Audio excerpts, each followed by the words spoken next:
بسم اللہ الرحمن الرحیم۔ السلام علیکم، آپ دیکھ رہے ہیں الف نیوز اور میں ہوں آپ کے ساتھ ماجد علی۔ شامل کرتے ہیں پاکستان اور دنیا بھر سے breaking news headlines. Iran میں احتجاج کے باعث تہران سمیت بڑے پیمانے پر شٹ ڈاؤن۔ ایران میں جاری احتجاج اگلے دن میں داخل ہو چکا ہے اور صورتحال مزید سنگین ہوتی جا رہی ہے۔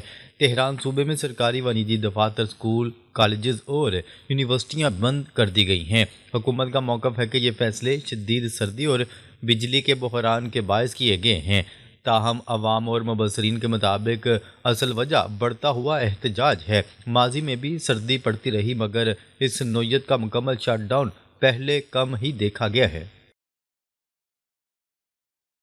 ایران حکومت کا موقف احتجاج جائز مگر بیرونی سازش سے ہوشیار رہنے کی ہدایت ہے۔ ایرانی حکومت نے پہلی بار کھل کر کہا ہے کہ عوام کے جائز مطالبات درست ہیں۔ حکام کا کہنا ہے کہ احتجاج حق ہے مگر اسے بغاوت یا نظام کی تبدیلی کی طرف نہ لے کر جایا جائے۔ حکومت نے خبردار کیا ہے کہ بیرونی طاقتیں اس صورتحال سے فائدہ اٹھا سکتی ہیں۔ میڈیا پر احتجاج کم دکھایا جا رہا ہے مگر انٹرنیٹ مکمل طور پر بند نہیں کیا گیا۔ یہ رویہ ماضی کے مقابلے میں مختلف اور غیر معمولی سمجھا جا رہا ہے۔ خطرناک نعرے اور رضا پہلوی کا ذکر، احتجاج کی ٹائمنگ پر سوالات۔ احتجاج کے دوران ایسے نعرے سامنے آئے جو نظام کے خاتمے کی بات کرتے ہیں۔ کچھ مقامات پر رضا پہلوی کی واپسی کے نعرے بھی لگائے جا رہے ہیں۔ یہ وہی بیانیے ہیں جس کی حمایت امریکہ اور اسرائیل کھلے عام کرتے آ رہے ہیں۔ اس وجہ سے احتجاج کی فطری یا منظم ہونے پر سنجیدہ سوالات اٹھ رہے ہیں۔ تجزیہ کاروں کے مطابق یہ صورتحال ایران کو شام یا لیبیا جیسے حالات کی طرف لے جا سکتی ہے۔ معاشی دباؤ، مہنگائی اور تیل کی فروخت میں رکاوٹ عوامی غصے کی بڑی وجہ۔ ایران شدید معاشی دباؤ اور مہنگائی کی لپیٹ میں۔ کرنسی کی قدر میں تیزی سے کمی نے عوام کی مشکلات بڑھا دی ہیں۔ عالمی پابندیوں کے باعث ایرانی تیل کی فروخت بھی بری طرح متاثر ہے۔ اگرچہ ایران کافی حد تک خود کفیل ہے مگر عالمی تنہائی مسائل بڑھا رہی ہے۔ خطے کے لیے خطرے کی گھنٹی، رجیم چینج ہوا تو تباہ کن نتائج ہوں گے۔ ایرانی قیادت اور مبصرین کا کہنا ہے کہ اس وقت احتجاج خطے کے لیے خطرناک ثابت ہو سکتا ہے۔ اگر ایران میں نظام تبدیل ہوا تو حالات موجودہ صورتحال سے کہیں زیادہ بدتر ہو جائیں گے۔ اسرائیل اور امریکہ اس انتشار سے فائدہ اٹھانے کے منتظر ہیں۔ ایران خطے میں واحد بڑی رکاوٹ سمجھا جاتا ہے جس کے کمزور ہونے سے عدم استحکام پھیلے گا۔ ماہرین خبردار کر رہے ہیں کہ اس آگ کی لپیٹ میں پھر کوئی بھی محفوظ نہیں رہے گا۔ پیوٹن پر قاتلانہ ڈرون حملہ، روس نے دنیا کو خطرناک پیغام دے دیا۔ روس کے صدر ولادیمیر پوٹن کی رہائش گاہ پر ایک منظم قاتلانہ حملہ کیا گیا جس میں 91 ڈرون استعمال کیے گئے۔ روسی دفاعی نظام نے تمام ڈرونز کو تباہ کر دیا اور پوٹن محفوظ رہے۔ یہ حملہ معمولی نہیں بلکہ ایک بڑی عالمی سازش کے طور پر دیکھا جا رہا ہے۔ حملے کے بعد دنیا بھر کے اہم رہنماؤں نے روس کے ساتھ اظہار یکجہتی کیا۔ یہ واقعہ عالمی سلامتی کے لیے ایک سنگین خطرے کی علامت بن چکا ہے۔ ڈومز ڈے ریڈیو دوبارہ متحرک، روسی ایجنٹس کے لیے خفیہ سگنل جاری۔ سرد جنگ کے دور کا مشہور روسی ڈومز ڈے ریڈیو اچانک دوبارہ فعال ہو گیا۔ اس ریڈیو پر خوفناک اور پراسرار موسیقی نشر کی گئی جسے خفیہ کوڈ سمجھا جاتا ہے۔ یہ سگنلز دنیا بھر میں موجود روسی ایجنٹس کے لیے مخصوص پیغامات ہوتے ہیں۔ آج تک امریکہ، اسرائیل یا کوئی بھی طاقت اس ریڈیو کو مکمل ڈی کوڈ نہیں کر سکی۔ ماہرین کے مطابق یہ کسی بڑے اور حساس آپریشن کا اشارہ ہو سکتا ہے۔ قاتلانہ حملے کے بعد روس کا جوابی رد عمل، دنیا خوف کے سائے میں۔ پیوٹن پر حملے کے بعد روس کی جانب سے سخت اور فیصلہ کن رد عمل متوقع ہے۔ روسی نظام میں یہ صلاحیت موجود ہے کہ قیادت کو نقصان کی صورت میں خودکار کارروائی ہو سکے۔ اس صورتحال نے ایٹمی جنگ کے خدشات کو ایک بار پھر زندہ کر دیا۔ روس واضح کر چکا ہے کہ وہ اپنی سلامتی پر کوئی سمجھوتا نہیں کرے گا۔ عالمی طاقتیں اس وقت انتہائی تشویش کے عالم میں مبتلا ہیں۔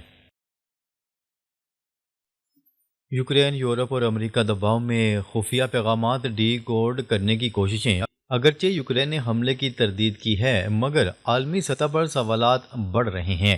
امریکہ، اسرائیل اور یورپی ممالک روسی سگنلز کو سمجھنے کی کوشش کر رہے ہیں۔ ممکن ہے کئی پیغامات ڈی کوڈ ہو چکے ہوں، مگر عوام کو آگاہ نہیں کیا جا رہا۔ اس خاموشی کو حالات کی سنگینی سے جوڑا جا رہا ہے۔ یہ وقت دنیا کے لیے انتہائی نازک ثابت ہو سکتا ہے۔ آنے والے سال خطرناک دنیا فائنل فیز کی طرف بڑھنے لگی۔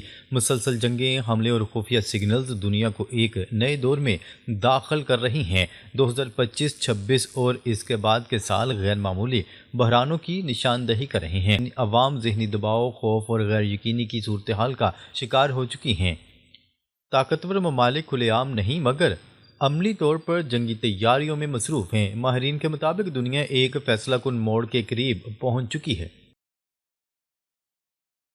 سعودی عرب اور متحدہ عرب امارات کے درمیان یمن میں خطرناک کشیدگی، فضائی حملے شروع۔ سعودی عرب اور متحدہ عرب امارات کے درمیان یمن کے معاملے پر شدید تناؤ پیدا ہو گیا ہے۔ سعودی عرب نے یو اے ای سے مبینہ طور پر آنے والے اسلحہ کے قافلے پر فضائی حملے کیے۔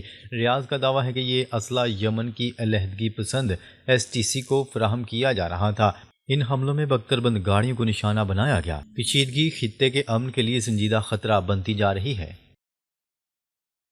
پاکستان کا اہم سفارتی کردار سعودی عرب اور یو اے ای کے درمیان ثالثی شروع۔ پاکستان نے دونوں برادر اسلامی ممالک کے درمیان تناؤ کم کرنے کے لیے فعال کردار ادا کیا۔ وزیر خارجہ پاکستان نے سعودی وزیر خارجہ سے ٹیلی فونک رابطہ کیا۔ بعد ازاں وزیر اعظم اور وزیر خارجہ نے یو اے ای کے صدر سے ملاقات کی۔ یہ ملاقات پاکستان کے شہر رحیم یار خان میں ہوئی۔ پاکستان کو سفارتی سطح پر ایک فرنٹ لائن اسٹیٹ کے طور پر دیکھا جا رہا ہے۔ یو اے ای کا بڑا فیصلہ، یمن سے فوجی انخلاء کا اعلان۔ متحدہ عرب امارات نے یمن سے اپنی فوجیں نکالنے کا باضابطہ اعلان کر دیا۔ اسی فیصلے کو کشیدگی کم کرنے کی جانب اہم قدم قرار دیا جا رہا ہے۔ یو اے ای نے کہا ہے کہ وہ ڈی ایسکلیشن چاہتا ہے، نہ کہ محاذ آرائی۔ دفاعی وزارت کے مطابق فوجی موجودگی ختم کی جا رہی ہے، تاہم زمینی حقائق اب بھی غیر یقینی کی صورتحال ظاہر کر رہے ہیں۔ سعودی حمایت یافتہ قبائلی فورسز کا ایس ٹی سی کے فوجی اڈے پر حملہ۔ یمن میں سعودی حمایت یافتہ قبائلی گروہوں نے ایس ٹی سی کے فوجی کیمپ پر حملہ کر دیا۔ حملے میں یو اے ای کی بچ جانے والی بختر بند گاڑیوں کو نشانہ بنایا گیا۔ یہ کارروائی رات گئے انجام دی گئی۔ یمنی میڈیا نے اس پیش رفت کی تصدیق کی ہے۔ یہ حملہ کشیدگی کو مزید بھڑکانے کا سبب بن سکتا ہے۔ حوثی رہنماؤں کا سنگین الزام، you a E per نیوم city پر حملے کی پیشکش کا دعویٰ۔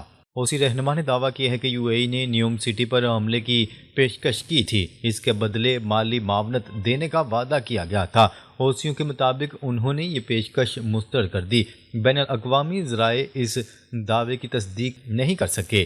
تجزیہ کاروں کے مطابق یہ بیان دونوں ممالک میں اختلافات بڑھانے کی کوشش ہو سکتا ہے۔ ترکی کے صدر رجب طیب ایردوان نے کہا ہے کہ اسرائیل کی جانب سے خود ساختہ جمہوریہ صومالی لینڈ کو باضابطہ طور پر تسلیم کرنے کا فیصلہ غیر قانونی اور ناقابل قبول ہے، اور یہ اقدام افریقہ میں عدم استحکام کو بڑھا سکتا ہے۔ استنبول میں صومالیہ کے صدر کے ہمراہ مشترکہ پریس کانفرنس سے خطاب کرتے ہوئے ترکی کے صدر رجب طیب ایردوان نے کہا کہ ترکیہ صومالیہ کی خود مختاری اور علاقائی سالمیت کی مکمل حمایت کرتا ہے اور کسی بھی یک طرفہ اقدام کو تسلیم نہیں کرتا جو خطے کے امن کے لیے خطرہ بنے۔ یورپ سے برطانیہ کا کنیکشن ٹوٹ گیا، اہم ترین سروس بند۔ ٹرین سروس یوروسٹار نے بجلی کی فراہمی معطل ہونے کے باعث اپنی سروس مکمل طور پر بند کر دی۔ غیر ملکی میڈیا کی رپورٹ کے مطابق یوروسٹار نے منگل کو لندن سے پیرس اور برسلز کو ملانے والی تمام ٹرینوں کو چینل ٹنل میں بجلی کی فراہمی کے مسئلے کے بعد معطل کر دیا۔ میڈیا رپورٹ کے مطابق یہ خلل کرسمس اور نئے سال کے درمیان انتہائی مصروف سفر کے دوران آیا۔ بنگلہ دیش کی سابق وزیر اعظم خالدہ ضیاء کی نماز جنازہ ادا، ہزاروں افراد کی شرکت۔ نماز جنازہ میں اہم سرکاری شخصیات اور مختلف ممالک کے سفارتی مشن شریک ہوئے۔ پاکستان کی جانب سے اسپیکر قومی اسمبلی ایاز صادق نے شرکت کی۔ ڈھاکہ میں اسپیکر ایاز صادق سے بھارتی وزیر خارجہ کی ملاقات۔ یہ ملاقات سابق بنگلہ دیشی وزیر اعظم خالدہ ضیاء کی رہائش گاہ پر ہوئی۔ بھارتی وزیر خارجہ خود چل کر اسپیکر ایاز صادق کی نشست پر آئے اور ان سے مصافحہ کیا۔ اسپیکر قومی اسمبلی ایاز صادق نے بھی مسکرا کر ان کا جواب دیا۔ دونوں نے چند منٹ کی گفتگو کے دوران ایک دوسرے کی خیریت دریافت کی۔ ناظرین، اب تک کے لیے اتنا ہی۔ مزید خبریں لے کر بہت جلد آپ کی خدمت میں حاضر ہوں گے۔ تب تک کے لیے اپنا خیال رکھیے گا۔ اللہ نگہبان۔